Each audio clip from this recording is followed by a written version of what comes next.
தமிழ்நாட்டுல பரபரப்பா பேசப்பட்டு வரும் மும்மொழி கொள்கை தொடர்பான விவாதம் விஜய் டிவில மிகவும் பிரபலமான நீயா நானா ஷோல விவாதிக்கப்பட்டுச்சுங்க. அந்த எபிசோட் டிவில டெலிகாஸ்ட் ஆக இருந்த நிலையில திடீரென அதை ரத்து செஞ்சுட்டு வேறு நிகழ்ச்சியை டெலிகாஸ்ட் பண்ணிட்டாங்க. நீயா நானா குழுவினரோட இந்த திடீர் முடிவு சோசியல் மீடியால கடும் விவாதத்தை ஏற்படுத்திச்சு.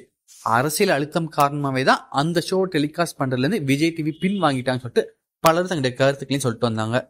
குறிப்பா அந்த ஷோல மும்மொழி கொள்கையை ஆதரித்து பேசியவர்கள் எதிர்த்தரப்பு முன்வைத்த கருத்துக்களுக்கு பதிலளிக்க திணறியதாகவும் சொல்லப்படுது.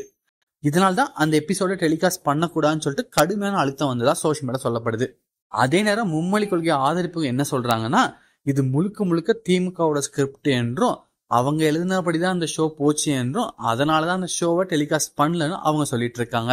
இது மும்மொழி கொள்கையை ஆதரிப்பது எதிர்ப்பதுன்னு கருத்து நிலவினாலும் கடைசியில மும்மொழி கொள்கையை எதிர்ப்புற மாதிரி தான் அவங்க அதை முடிப்பாங்கன்னு சொல்லிட்டு சிலர் அவங்க கருத்துக்களையும் சொல்லிட்டு வராங்க. நீங்க அந்த மும்மொழி கொள்கையை பத்தி என்ன நினைக்கிறீங்க? உங்க கருத்தை கமெண்ட் பாக்ஸ்ல சொல்லுங்க.